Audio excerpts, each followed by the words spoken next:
Rotten, Ritchie, and the Ultimate Dare. Rotten, Ritchie, and the Ultimate Dare by who? Patricia, Polacco. Polacco, probably. Man, you said that with a mouthful. There you go, your crumb's back.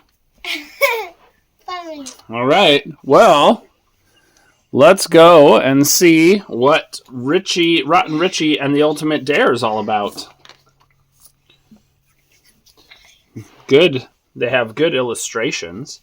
This guy's picking his nose, looks like. Ew, gross. Throwing stuff around. Anyway, let's see. As if life wasn't bad enough, having to endure my rotten, red-headed older brother all summer, my mom, brother, and I had to move away from Grandpa and Grandma's farm in Union City to Battle Creek to be closer to Mom's teaching job. Now, I was going to be the new kid at school. But even worse than that, my rotten brother was going to be in the same school as I was. He was the black hole in my universe, the embarrassment of my life, the frog in my punch bowl, the spider in my cereal, the wart on my cookie, the slug in my jello, the snake in my soup. In other words, this new school was going to be a disaster, all because of him. I mean, he picked his nose, and he looked at it. He chewed with his mouth open. He spat when he talked. He made rude noises with his armpits. And odor! Ugh! My rotten red-headed older brother stank. He reeked of stale bubblegum mixed with rancid peanut butter and putrid gym socks with overtones of wet puppy. At school, he was everywhere. Our first day at Fremont Elementary School, Ritchie put fake dog poop in the middle of the hall floor. He even poured water onto it so it looked real. Then he stood and watched as the whole school was plastered against the walls trying to walk around it. He'd struck again. Then, just as I'd passed, he hollered, "Hey, look! There's my little sister!" I just wanted to die.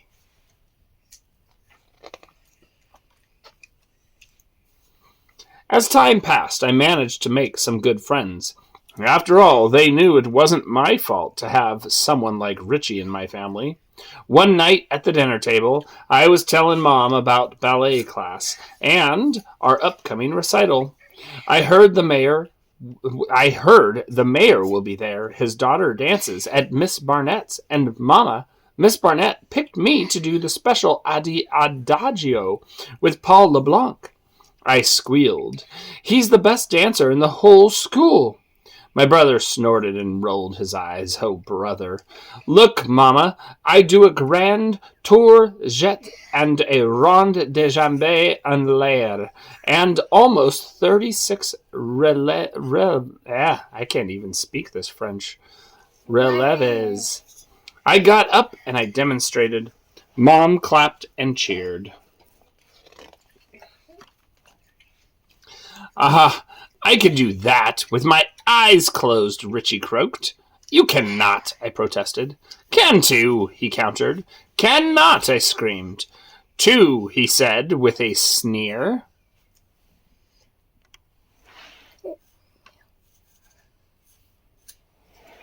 Well, ballet is harder than dumb old hockey any day, I hollered.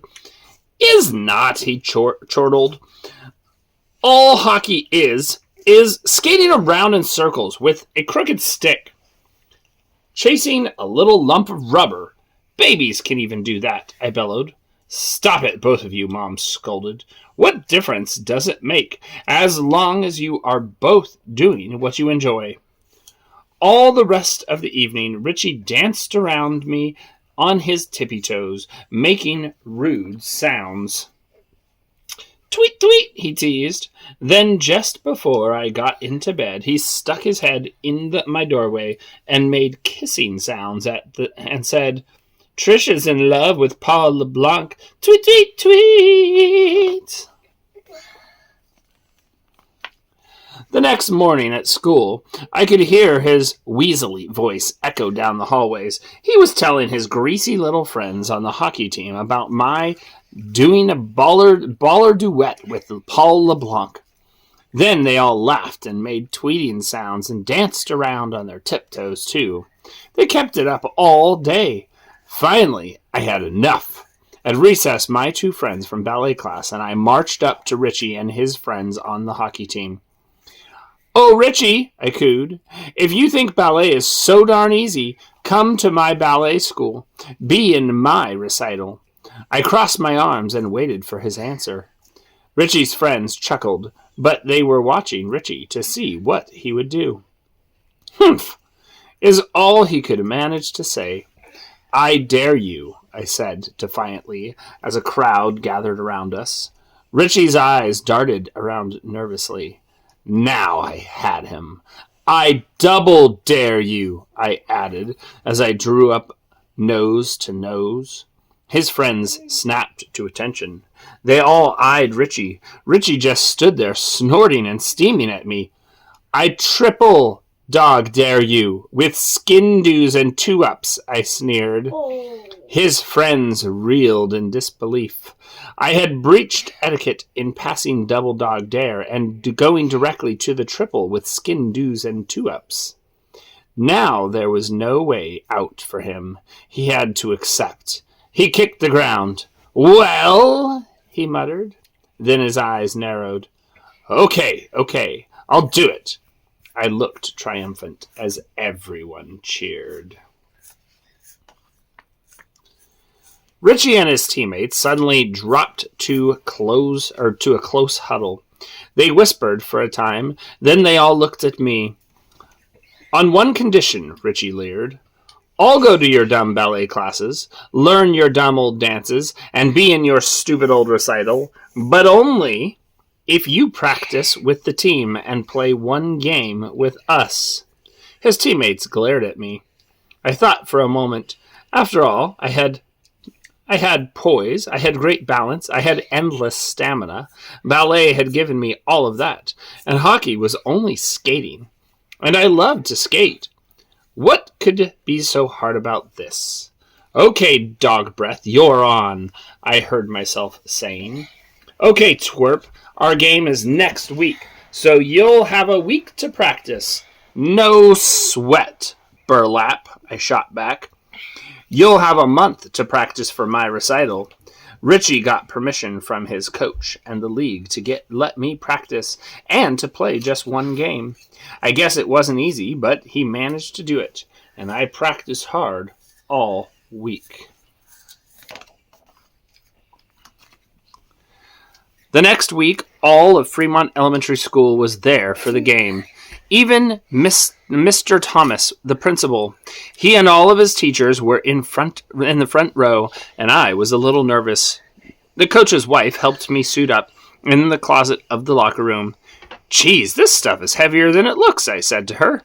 "Well, dear, this is a contact sport, and you have to protect your bones from breaking and your teeth from getting knocked out," she said cheerfully. Bones? Teeth? I began to wonder if I had bitten off more than I could chew. That was assuming I'd even be able to after this game.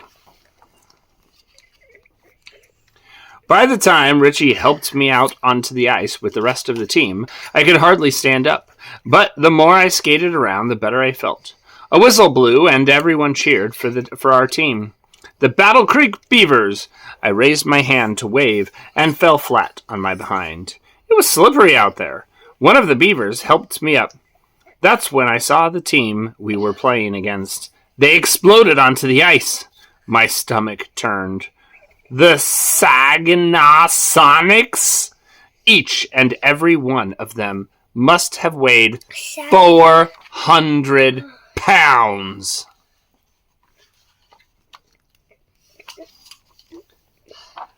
"Face off!" the referee called out as the two captains faced off.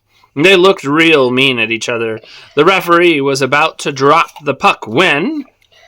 "Where do I go, Ritchie?" I called out to my brother down the line.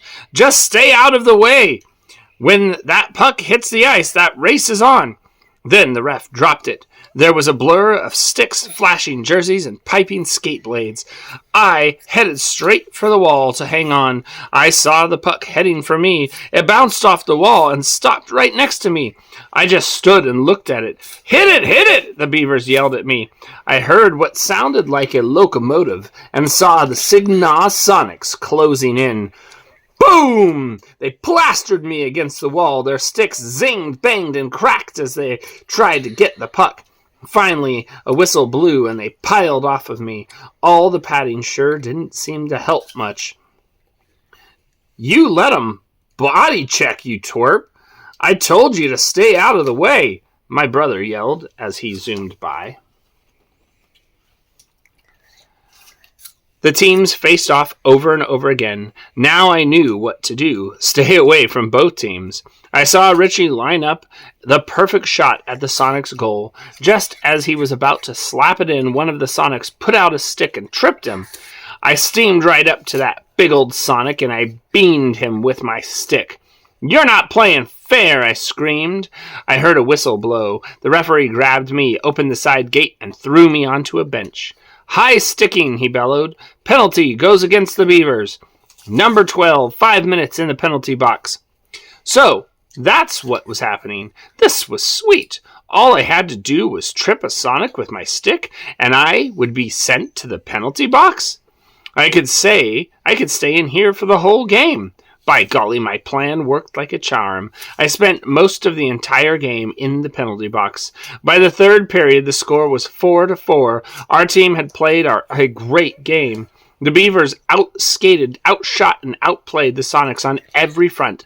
And just as we were going to score the winning goal, all of the Sonics piled onto all the Beavers and started a fight.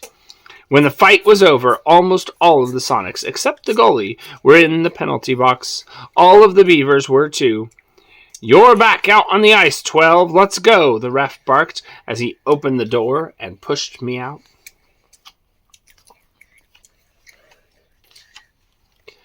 There I was, all by myself, out on the ice with the biggest, meanest, ugliest Sonic of all.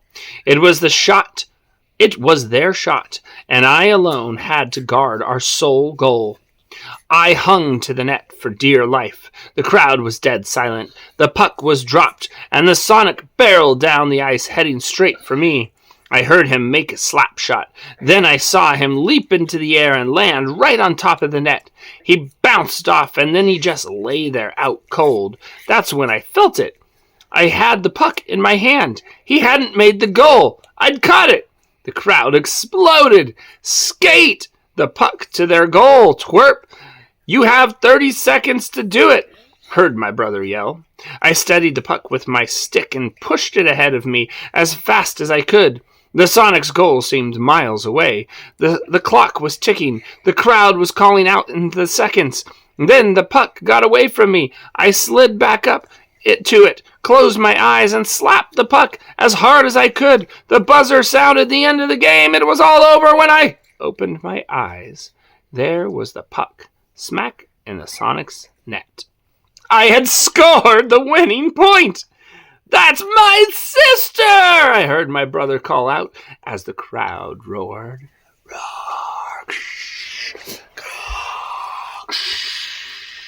Not like that roar. Not like that roar? Well, I guess I showed Ritchie all right. I had to admit, though, hockey was not the piece of cake I'd thought. But now it was Ritchie's turn, and he had to come to my ballet classes and dance in my recital. Ritchie was good to his word. He practiced hard and even stopped teasing me about Paul LeBlanc.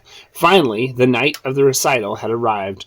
All of Miss Barnett's ballet school students were in a dither. Ritchie and I were in the dressing room. I ain't wearing this, he hissed as I held up his costume. I'll look like a flower, and all my friends will be out there tonight. I had to wear your hockey gear, so you're wearing it, I insisted.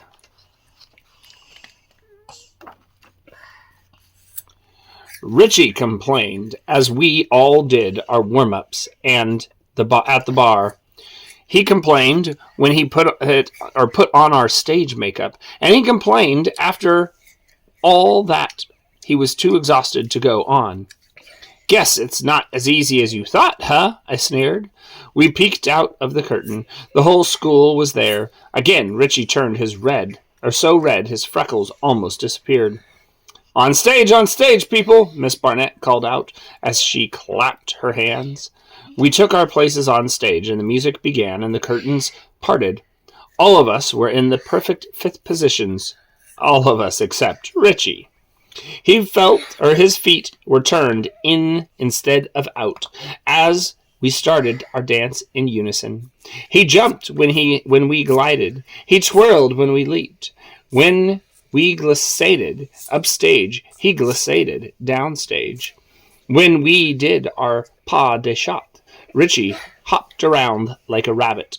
And at the end of the number, as we all did our grand arabesque, Ritchie lost his balance and grabbed for the curtain. That's when the audience started to snicker.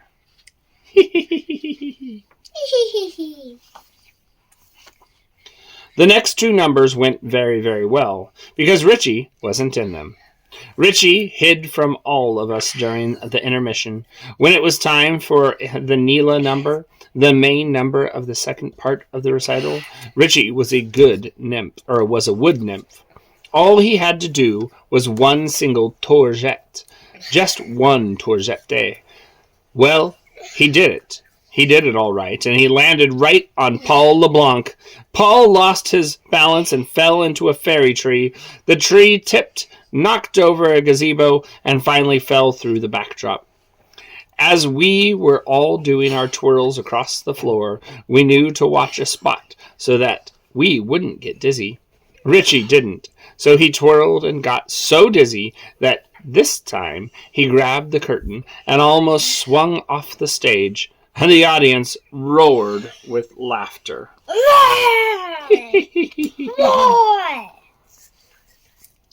The curtain closed for the second intermission. Miss Barnett held her head. "Your brother has ruined the entire production," she shrieked. Then she collapsed in a heap in the director's chair and glared at me. "Miss Barnett, we still have the finale, the Adagio duet with Paul and me. We have our closing solos," I pleaded. Miss Barnett managed a weak smile, only to be replaced with utter horror, as Paul LeBlanc limped away toward her. "Miss Barnett, I can't do the last number," he wailed. "I sprained my ankle," when Ritchie fell on me. I wanted to cry. We all looked at Ritchie and just shook our heads. Ritchie saw the tears well up in my eyes. "Wait," he called out. "I could do Paul's number." Everyone just groaned. Ugh. "You have done enough tonight, Richard," Miss Barnett said sadly. "No, Miss Barnett, I really can. I've been practicing all of the steps to help Tricia rehearse. I can do it with my eyes closed." "Miss Barnett, maybe he really can," I said. He has been practicing those steps. The grand lift at the end is the only one that still needs a little work." "Please let me try," Ritchie pleaded. Miss Barnett finally agreed. "But no lift at the end, okay?"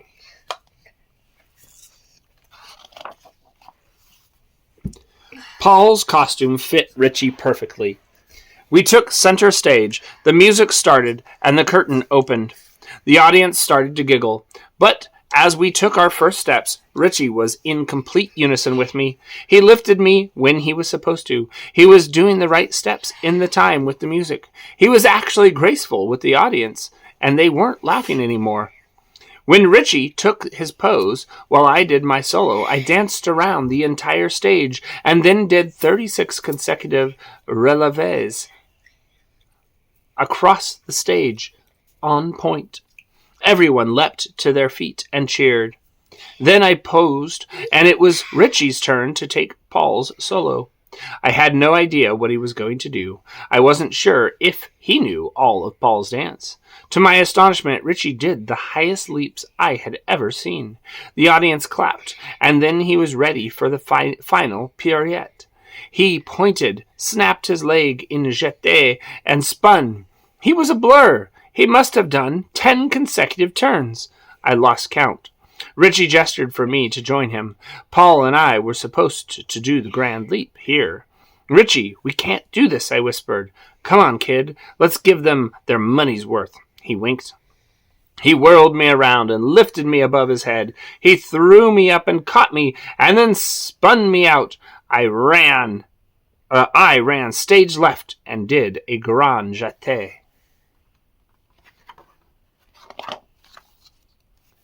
As the music built, it was my cue to run and leap into Ritchie's arms.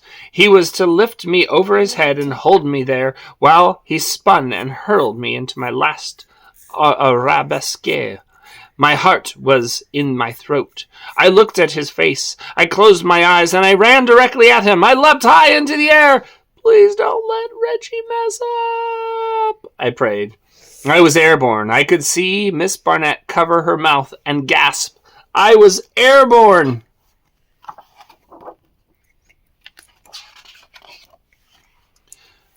Ritchie caught me. It was a perfect dance. We nailed it. The audience jumped to their feet and roared and cheered and clapped. That's my brother, I heard myself saying. That night, as we all sat up in front of the fire at home, Ritchie finally said to me, Okay, ballet is harder than I thought. I really had to practice to do it right. Well, I added, I'd have to say that hockey is way cool, and it takes a lot just to play that game. Truce, then, Slapshot, Ritchie said, holding out his little finger. Okay, Dance King, truce, I said as we locked our fingers. Richard even admitted to me years later that his short course on ballet helped him on the ice, and the balance that it took for me just to stand on skates helped me in dancing. That's for sure. To this day, he still calls me Slapshot, and I still call him Dance King. The end!